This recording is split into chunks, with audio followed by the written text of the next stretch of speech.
마가복음 11장 2절에서 3절까지의 말씀을 다 같이 봉독하시겠습니다. 이르시되 너희는 맞은편 마을로 가라.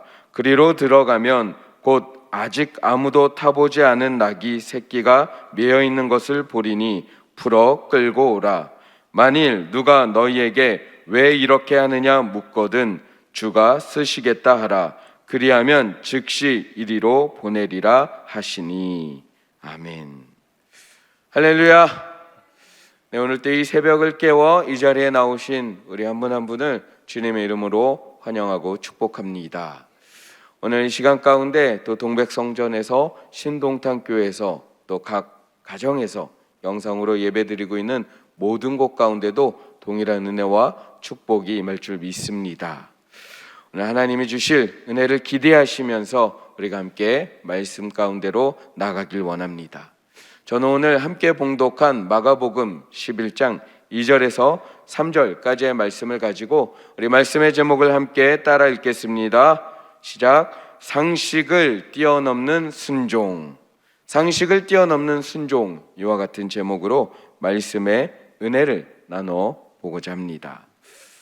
오늘 말씀은 감사 큐티 365에 기록되어 있는 내용입니다. 꼭 우리 예배 후에 또 책자를 펴보시고 읽어보시면서 또 오늘 하루 내가 감사할 내용이 무엇인지 적어보시고 기도 제목을 적어보시면서 우리 감사 큐티 365를 활용해 주시기를 부탁을 드립니다. 우리 예수님께서는 모든 인생의 사역 기간 거의 대부분을 갈릴리 지역이라는 곳에서 보내셨습니다.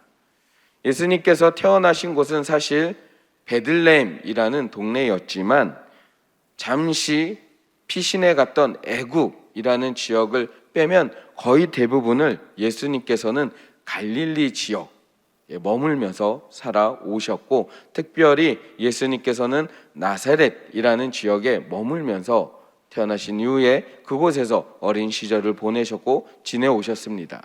그래서 우리가 잘 알다시피 예수님을 부를 때 우리는 무엇이라고 부릅니까? 나사렛에서 오신 예수님, 나사렛의 예수라고 많이 들어보셨을 것입니다.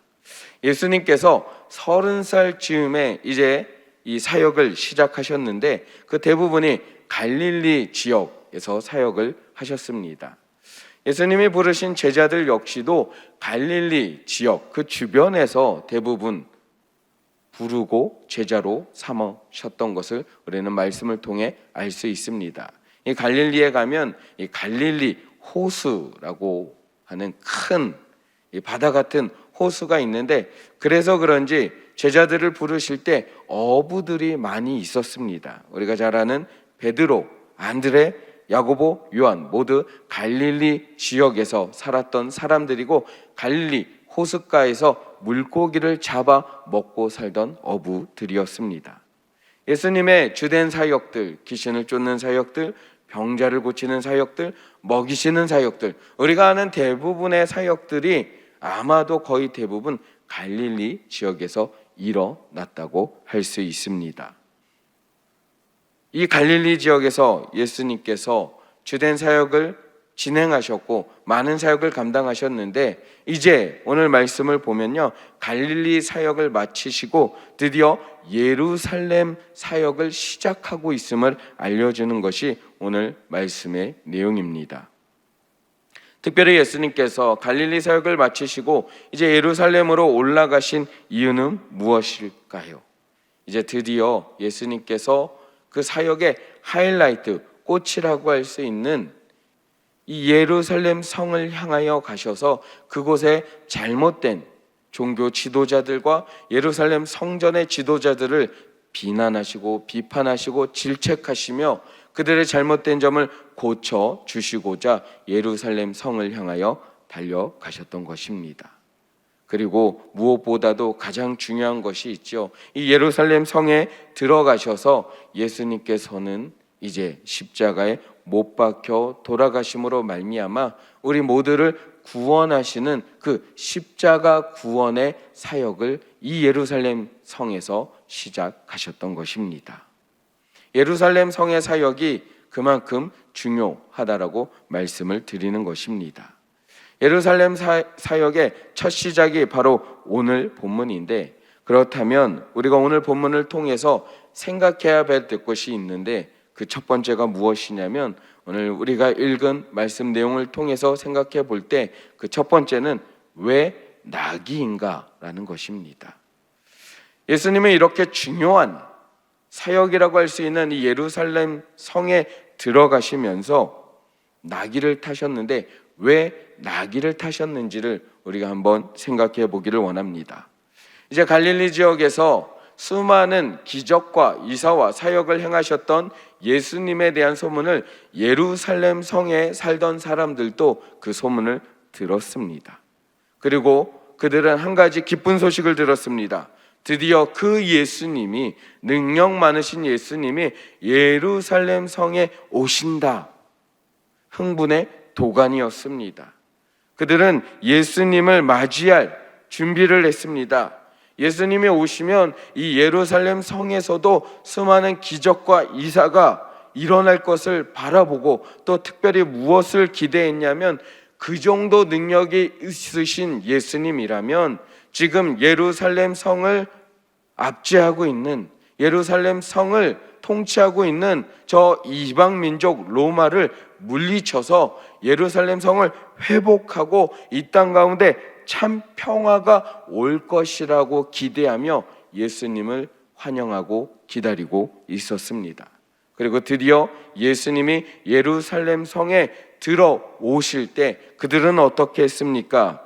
간절한 외침을 그들은 그 안에서부터 외치기 시작했지요. 자신의 겉옷과 나뭇가지를 길에 펴고 예수님을 열렬하게 나뭇가지를 흔들면서 이렇게 외쳤습니다. 호산나, 찬송하리로다. 주의 이름으로 오시는 이여 찬송하리로다. 오는 우리 조상 다윗의 나라여 가장 높은 곳에서 호산나. 예루살렘 성의 사람들은 드디어 구원자, 자신들의 나라를 회복시킬 그 구원자가 오셨다라는 생각에, 이 핍박으로부터 해방될 수 있을 것이라는 생각에 기뻐하며 그들은 열렬히 예수님을 환영했습니다. 예수님을 승전 장군처럼 여기며 그들은 환영하고 맞아들였던 것이지요. 그런데 이 분위기와 너무나도 맞지 않는 것이 있습니다. 그것은 무엇이냐면 바로 어린 나귀입니다. 승전 장군처럼 예수님을 여기며 열렬히 환영했던 그들의 그 기분에, 그들의 그 마음에 찬물을 끼얹는 단 한 가지가 있었는데 그것이 무엇이냐면 바로 어린 나귀였다는 것입니다. 왜냐하면 당시에 로마 장군들을 보면요, 무언가 이 승전을 이룬 이후에 이제 다시 성으로 돌아올 때 그 성 입구에서 그들이 탔던 동물은 나귀가 아니라 흰 말이었습니다. 백마였습니다. 이 백마를 에쿠스라고 불렀는데 이 에쿠스를 타고 장군들은 위풍당당하게 성을 들어왔습니다. 승전 장군의 모습은 그러한 이미지를 갖고 있었는데 그와 반대로 예수님의 모습은 화려한 백마도 아니었고 백마와 비교해 볼 때 조금은 부족해 보이고 조금은 보잘것없어 보이는 어린 낙이었다는 것은 그들의 눈으로 볼 때 도저히 이해할 수 없는 모습이었죠. 예수님을 열광하는 자리, 예수님을 환영하는 그 자리에 가장 어울리지 않는 모습으로 예수님이 나귀를 타고 오셨던 것입니다. 그들은 백마를 타고 등장하여서 이제 드디어 로마로부터 이 이스라엘을, 예루살렘 성을 회복할 그 위풍당당한 힘 있어 보이는, 강력해 보이는 그러한 장군의 모습을 상상했었는데 예수님께서는 그러한 모습이 아니라 나귀를 타고 오심으로 말미암아 그들의 생각과는 전혀 다른 모습으로 입성하시면서 그들의 기대가 한껏 꺾이게 되지요. 그 결과는 참혹합니다. 우리가 잘 알다시피 예수님께서는 이렇게 나귀를 타고 예루살렘 성에 입성하신 이후에 그 결과가 어떻게 됩니까? 열렬히 환영했던 인파는 온데간데 없이 사라집니다. 열렬히 환영했던 인파는 오히려 이제 예수님을 십자가에 못 박아 죽여라 라고 외치는 성난 민중으로 바뀌게 됩니다. 그리고 결국에 예수님께서는 그 예루살렘 성에서 열렬히 환영받았던 그 첫 시작과는 무색하게 예루살렘 성에서 백성들의 손에 붙잡혀 결국 십자가에 못 박혀 돌아가시게 되지 않습니까? 그런데 예수님께서 이 모든 것을 모르셨을까요? 예수님은 이미 모든 것을 알고 계셨습니다. 저들의 그 열렬한 환영이 끓는 냄비와 같은 잠깐의 환영이라는 것을, 열망이라는 것을 알고 있었습니다. 그들이 원했던 모습으로 오지 않았기에, 그들이 기대했던 모습이 아니었기에 그들이 한순간 등을 돌릴 것이라는 것을 알고 계셨습니다.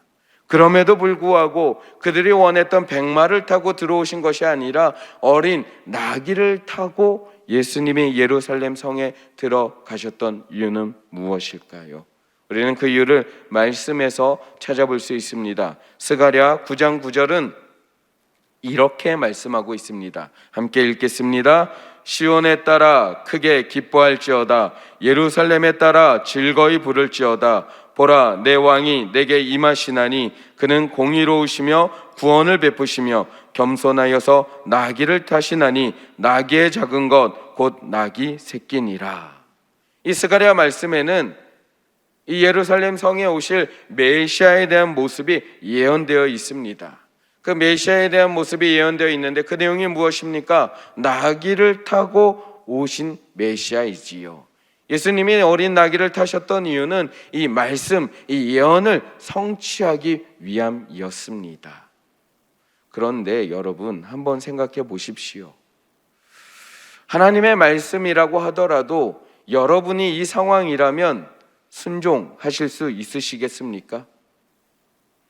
어린 나귀를 타고 들어가면 분명히 이스라엘 백성들이, 예루살렘 사람들이 그 기대가 무너지고 나에게 해코지를 할 게 뻔한데, 아무리 하나님의 말씀이라 하더라도 그 말씀에 순종하며 가실 수 있으시겠습니까?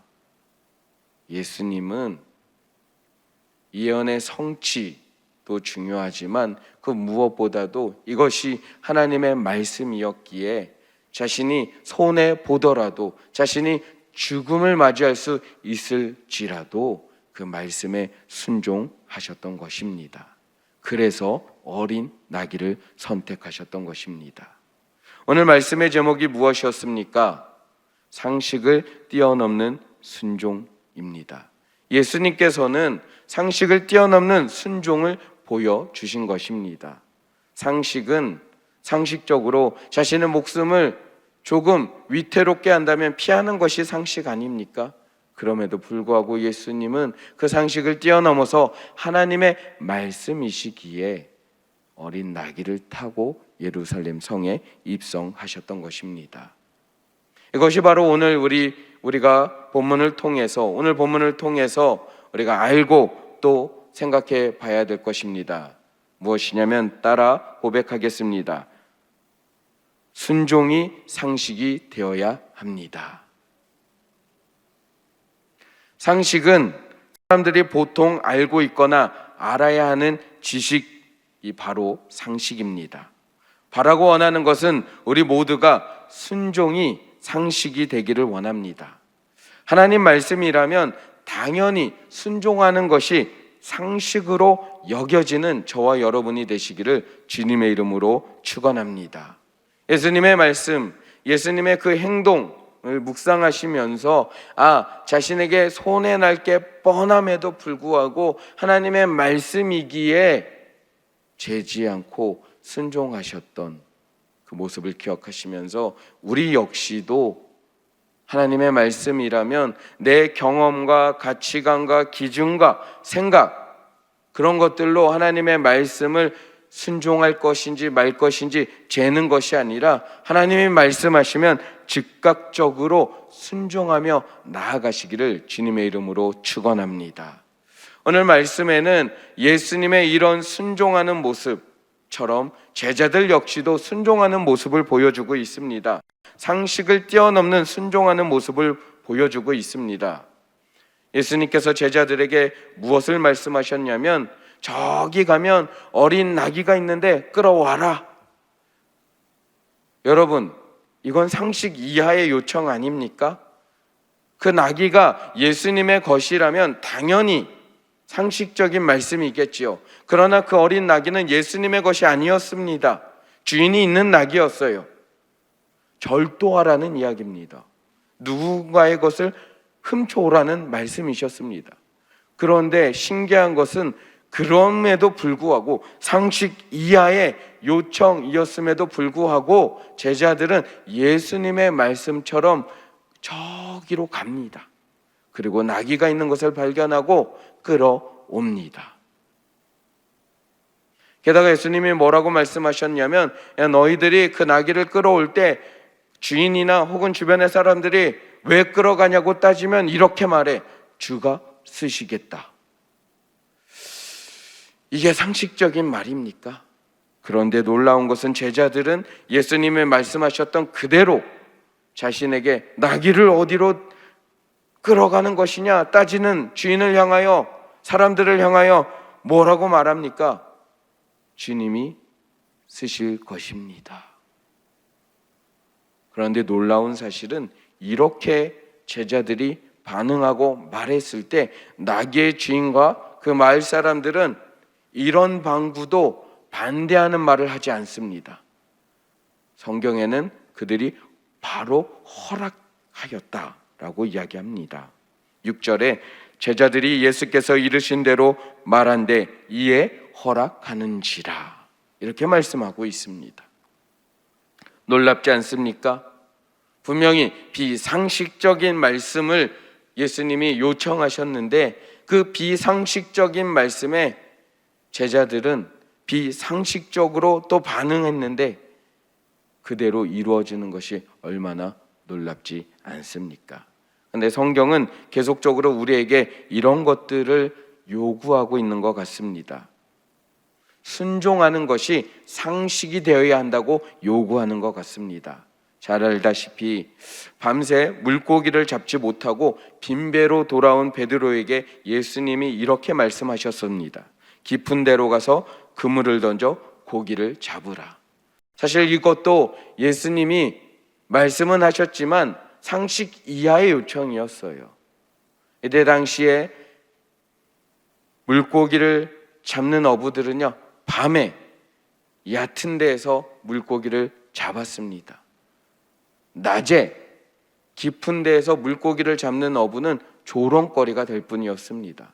그럼에도 불구하고 베드로는 예수님의 요청 그대로 그 비상식적인 요청에 순종하였더니 어떻게 되었습니까? 수많은 물고기를 잡지 않았습니까? 오늘 이 말씀을 기억하면서 우리가 기억해야 될 것이 있습니다. 비상식적인 요청이라 할지라도 그것이 하나님의 말씀이라면 우리는 순종할 준비가 되어 있습니까? 하나님의 말씀이라면 내 생각, 내 가치관, 경험, 기준 생각하지 않고 하나님의 말씀에 대해서 내가 가진 것들로 평가하며 자를 들이대며 이건 안 돼, 이 부분은 잘라야 되겠어 라고 마음대로 잘라버리며 불순종하는 것이 아니라 순종할 준비가 되어 있습니까? 오늘 예수님의 이 어린 나귀를 타고 예루살렘 성에 입성하시는 이야기를 통하여 오늘 하루 우리의 삶 가운데서 예수님 역시도 자신이 분명히 손해날 것임을, 분명히 죽음 가운데로 갈 수밖에 없음을 아시면서도 하나님의 말씀이셨기에 어린 나귀를 타고 입성하셨던 그 순종하는 모습을 보여주셨던 예수님, 그리고 예수님의 말씀에 따라 말도 안 되는 비상식적인 말씀임에도 불구하고 즉각적으로 순종하였던 제자들, 그 모습을 기억하시면서 나의 삶 가운데 오늘 하루 그러한 요청이 들어온다면 오늘 하루만큼은 하나님의 말씀에 내 생각, 내 가치관, 경험, 기준, 지식 그런 것들 내려놓고 한번 즉각적으로 순종해 보겠습니다. 결단하는 오늘 하루 보내시기를 주님의 이름으로 축원합니다. 우리가 그렇게 결단하며 순종했을 때 분명 하나님께서 놀라운 은혜를 부어주실 줄 믿습니다. 그 놀라운 은혜를 경험하는 저와 여러분이 되시기를 주님의 이름으로 축원합니다. 기도하겠습니다. 하나님 감사합니다. 오늘 말씀을 기억하면서 오늘 하루 주님의 말씀에 순종할 수 있는 우리 모두가 되게 하여 주시옵소서. 영적으로 민감하게 반응하며 하나님 말씀에 귀를 기울이고 하나님 말씀대로 살아가고자 애쓰는 고군분투하는 우리 모두가 되게 하여 주시옵소서. 오늘 하루 누구보다도 순종하며 하나님께 영광 올려드리는 우리 모두가 되게 하여 주시옵소서.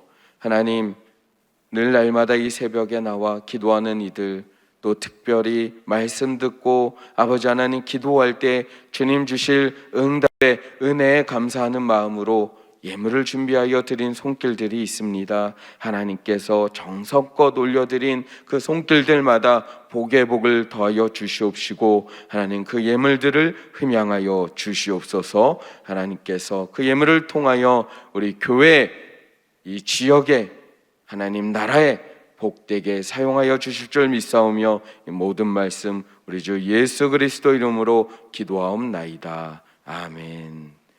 하늘에 계신 우리 아버지여, 이름이 거룩히 여김을 받으시오며 나라가 임하시오며 뜻이 하늘에서 이루어진 것 같이 땅에서도 이루어지이다. 오늘 우리에게 일용할 양식을 주시옵고 우리가 우리에게 죄 지은 자를 사하여 준 것 같이 우리 죄를 사하여 주시옵고 우리를 시험에 들게 하지 마시옵고 다만 악에서 구하시옵소서. 나라와 권세와 영광이 아버지께 영원히 있사옵나이다. 아멘. 할렐루야. 우리 하나님께 영광의 박수 올려드립니다. 이제 기도하는 시간입니다. 오늘도 기도하실 때 나라와 민족을 위해서 계속적으로 기도해 주시고 우리 교회를 위해서 기도하실 때 여의도 순복음 교회와 이영훈 대표 총회장님의 사역을 위해서 기도해 주시기를 부탁을 드립니다. 더불어 우리 여의도 순복음 분당교회와 우리 황선욱 담임 목사님의 사역과 건강을 위해서 그 가정을 위해서 기도해 주시기를 부탁을 드립니다. 또 우리 교회 세워진 재직들과 파송한 선교사님들 또 주의 종들을 위해서 기도해 주시기를 부탁을 드립니다. 더불어 기도하실 때 우리 여름 사역이 있습니다. 우리 바이블랜드 여름 사역과 우리 클레마 대학 청년부 여름 사역을 위해서 기도해 주시기를 부탁을 드립니다. 우리 청년부 지체들은 지금 현재 대만에서 선교 중에 있고 이번 주 수요일 날 또 목포로 가서 또 선교 사역을 감당합니다. 또 이번 주 이제 또 금토 주에는 우리 드림가든에서 또 여름 수련회를 진행을 합니다. 안전하게 모든 사역이 진행되며 이 사역들을 통하여서 우리 청년들과 다음 세대가 영적으로 성장하며 우리 교회 기둥으로 자라날 수 있는 아이들 될 수 있도록 기도해 주시기를 부탁을 드립니다. 오늘 말씀을 생각하시면서 또 가지고 나오신 기도 제목 가운데 하나님이 분명히 응답해 주실 것을 믿으며 우리 간절히 주님의 이름 3번 부르짖고 함께 기도하도록 하시겠습니다. 주여 주여 주여.